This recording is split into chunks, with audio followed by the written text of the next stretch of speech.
দেশের ক্ষমতার বলে যদি অপপ্রয়োগ করা হয়, চক্রান্ত করা হয়, অত্যাচার করা হয়, সবার ঊর্ধ্বে আল্লাহ রয়েছেন।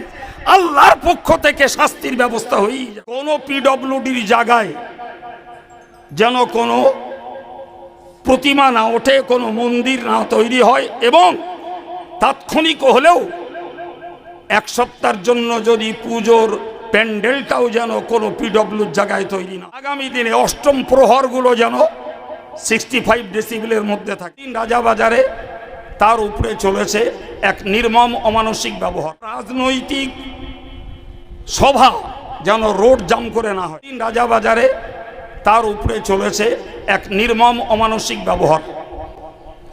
নিশ্চয়ই আপনারা সোশ্যাল মিডিয়ায় তা দেখেছেন।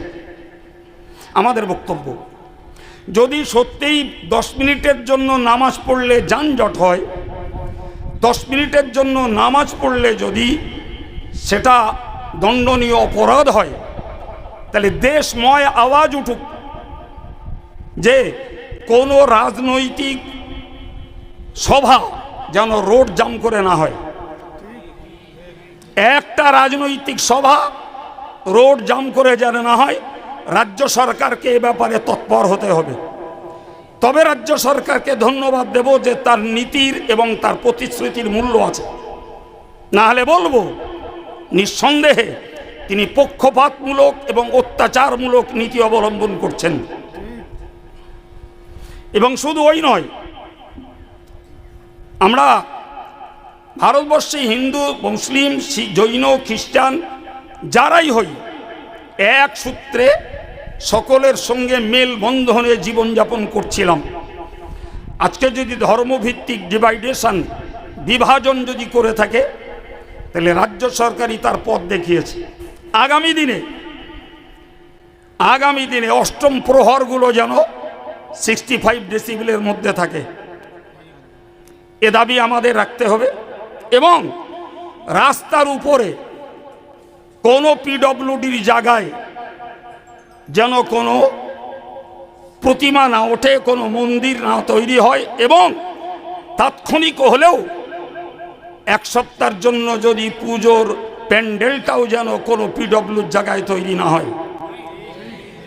এ আওয়াজ আমাদের তুলতে হবে, তবেই বুঝবো রাজ্য সরকারের নীতির মূল্য আছে। যদি 10 মিনিট নামাজের জন্য রেল রোডে ঈদের জন্য যদি অস্বস্তি হয়, রাজাবাজারে রাস্তার উপরে নামাজ পড়লে যদি অস্বস্তি হয়, তাহলে রাজ্য সরকারকে এ কথা মনে রেখে সামনের দিনে রাস্তার উপরে রাজনৈতিক জনজোয়ার বন্ধ করতে হবে, যানজট বন্ধ করতে হবে, অষ্টম প্রহরগুলো যেন রাস্তার উপরে না হয় এবং 65 ডেসিবেলের মধ্যে থাকে, এ ব্যবস্থা তাকে করতে হবে। এবং কোনো পুজোর প্যান্ডেল যেন পিডব্লিউর জায়গায় রাস্তার উপরে না হয়। যদি সত্যি সত্যি বেআইনি নির্মাণ যদি রাজ্য সরকারের নীতিতে ধ্বংসস্তূপ হয়, তাহলে এগুলো নির্মাণের আগেই যেন বন্ধ হয়। কথা বোঝাতে পারছি? নাম্বার 3, মাদ্রাসার ব্যাপারে যিনি মাদ্রাসা শিক্ষামন্ত্রী হয়েছেন, এখনও সুস্পষ্ট কোনো গাইডলাইন দেননি। শুধুই বলেছেন অবৈধ মাদ্রাসা ভেঙে দেওয়া হবে। এই অবৈধতার গ্রাউন্ড কি? সেটা কি বেসরকারি জায়গায়, সরকারি জায়গায় হলে অবৈধ কি? সেটা আরো অনেকগুলো পয়েন্ট আছে, আমি আগে থেকে বলবো না। সংশ্লিষ্ট যিনি মন্ত্রী তিনি বলুন। এবং আমরা এ পর্যন্ত জানি কোর্টের নির্দেশনাকে আগে একটা ইনফরমেশন দেওয়া হয়, আপনার এই ঘরটা কি মাদ্রাসাটা এটা অবৈধ, এটা বেআইনি, সুতরাং আপনাকে 15 দিন সময় দেওয়া হলো, এর মধ্যে যদি আপনি এটাকে সরিয়ে নেন, না হলে আমরা সরিয়ে দিতে বাধ্য হব। এটাই ছিল প্রকৃতপক্ষে আইনের মর্যাদা।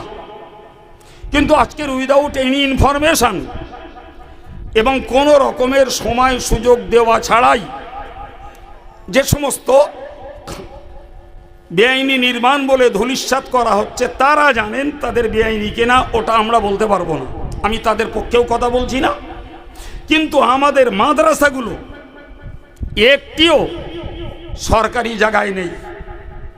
সুবহানাল্লাহ বলেন। প্রত্যেকটা মাদ্রাসা ব্যক্তিগত মুসলিমদের ডোনেটেড ল্যান্ড, ডোনেটেড প্রপার্টি। সুতরাং এটা আমাদের নিজস্ব সম্পত্তির উপরে প্রতিষ্ঠিত। এরপরে আর কি অবৈধ বলবেন দেখা যাবে, সেটা পরে। এখন ধরে যাক যে সমস্ত সম্পত্তিগুলো 1 নম্বর খতিয়ানে উঠে আছে, আমার নলেজে আছে 1 নম্বর খতিয়ানে 2-1টা মসজিদ আমার নলেজে আছে, সরকার ভাঙবে কেন? আমি আগেই তাদের বলে দিয়েছি তোমাদের এই মসজিদে নামাজ জায়েজ নয়, এটা ভেস্টেড ল্যান্ড, এখানে জমা জায়েজ না, মসজিদ তোলো। না হলে সরকার যদি কোনোদিন অধিগ্রহণ করে ভেঙে দেয়, তোমাদের কিছু বলার থাকবে না। সুতরাং সরকার কি বলবে? ইসলাম কখনো আইনের বাইরে যায় না। মুসলিম সম্প্রদায় যদি ইসলামী বিধি এবং সরকারি বিধির বাইরে চলে যায়, সরকারকে বলার আগে ইসলামিক লয়ার যারা, তারা আগেই বলে দেবে তুমি দণ্ডনীয় অপরাধ করেছো। আর ঠিক না ভুল? এবং এ বলার প্রথা আমাদের ইসলামী লয়ারদের কাছে যথেষ্ট চালু আছে, যথেষ্ট। সুতরাং মাদ্রাসার ব্যাপারে অবৈধতার গ্রাউন্ড কি, সেটা সরকার যখন বলবেন তখন আমরা ভাবব। কিন্তু তার আগে আমাদেরকে তৈরি থাকতে হবে যে আমার ল্যান্ডে প্রপার্টির পেপারস যেন ওকে থাকে, আমার রেজিস্ট্রেশন যেন ওকে থাকে, এবং আমার ছাত্র সংখ্যা, আমার হোস্টেলের হিসাব এবং আমার যে ফান্ড কোত্থেকে আসছে তার বিল, তার কুপন, এগুলো যেন রেডি থাকে। এগুলোর ব্যাপারে আমরা কেউ দুর্বলতা দেখাবো না, এ ব্যাপারটা আমাদের মনে রাখতে হবে।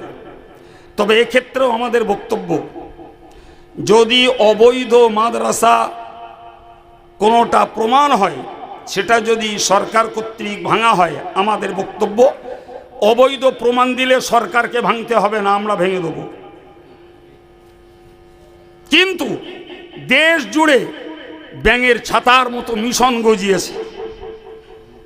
এই মিশনগুলোর অর্থ কোথাকার?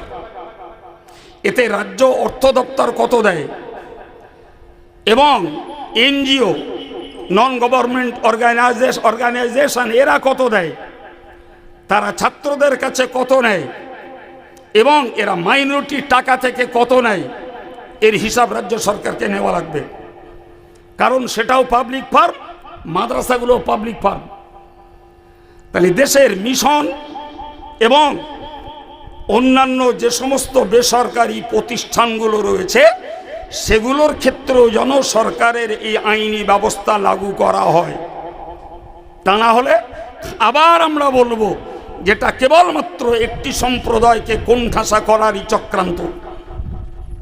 নিঃসন্দেহে যেটা কোনো সরকারে বসে থাকা ব্যক্তিত্বের নিয়ম নয়।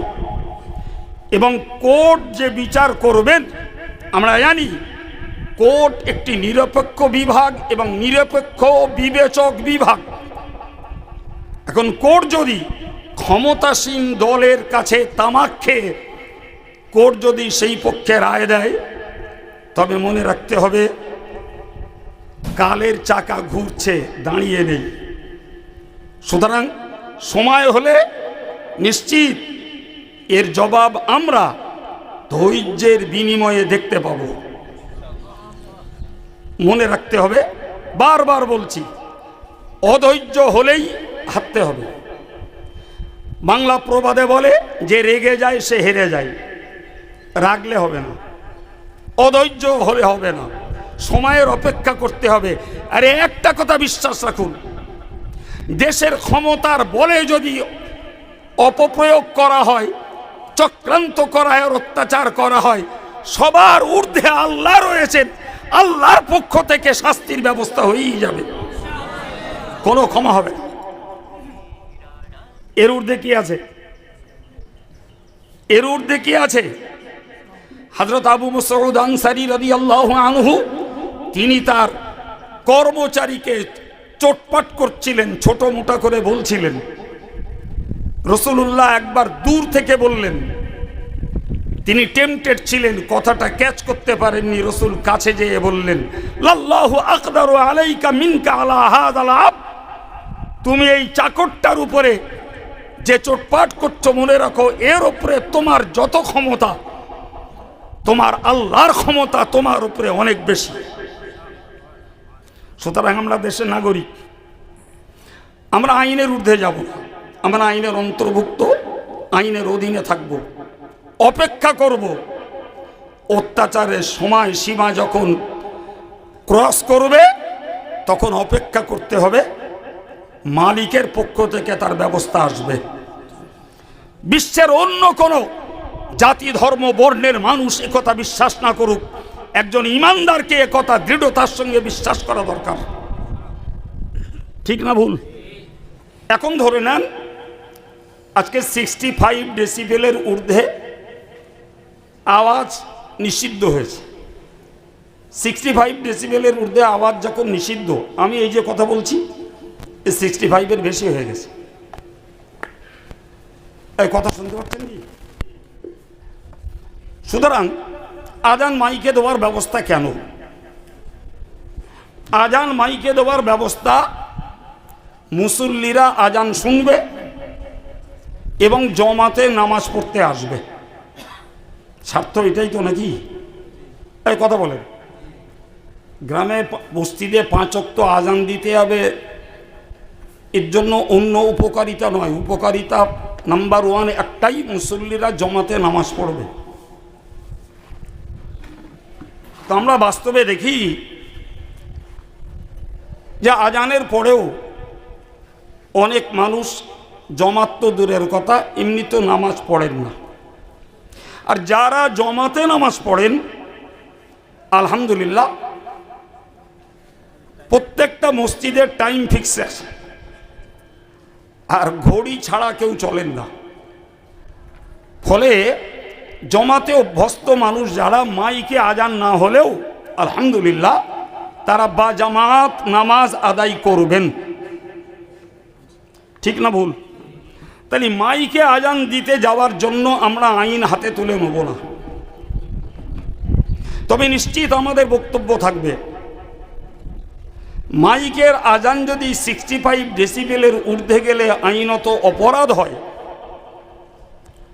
তাহলে যে সমস্ত পুজো আচরণে, পুজো পর্বে কিংবা অন্য কোনো আচার অনুষ্ঠানে কিংবা রাজনৈতিক বক্তব্যের মঞ্চে যেন 65 ডেসিবেলের ঊর্ধ্বে আওয়াজ না হয়, হলে কিন্তু আমরা নিশ্চিত সংশ্লিষ্ট আধিকারিক, থানা হোক, কোর্ট হোক, বিডিও হোক, সেখানে আমরা অবশ্যই বিপুল হারে অভিযোগ করব।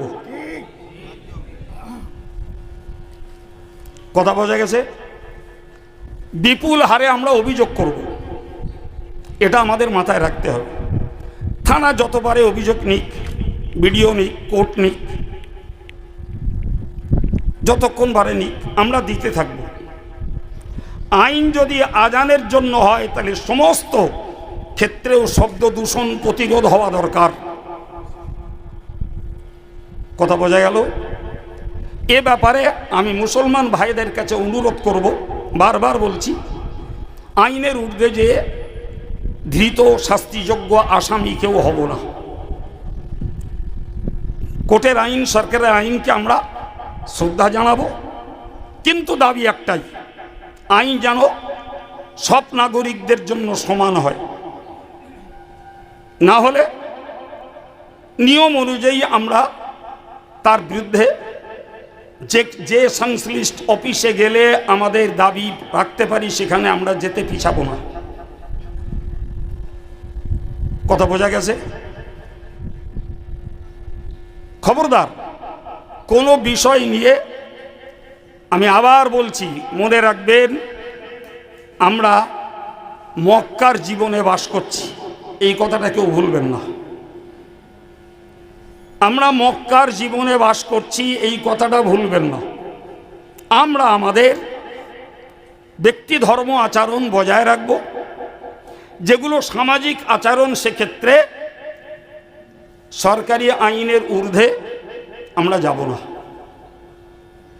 যদি আজকের এই পর্যায়ে মনে হয় আমাদের গ্রামাঞ্চলে ঈদের নামাজ বলি, জুমার নামাজ বলি, সবগুলোই মসজিদ বা ঈদগাহের অন্তর্ভুক্তই হয়, শহর টাউনে জায়গার সংকট, সেখানে মসজিদের পাশের রাস্তাগুলোতেও কয়েক মুহূর্তের জন্য হয়তো মানুষ নামাজ পড়ে, মসজিদের জন্য নয়, জমাতের জন্য আজান দেয়া সুন্নাত। আমরা যদি তিনজন ওই মাঠে নামাজ পড়ি, সেখানেও আজান দিয়ে নামাজ পড়াই সুন্নাত।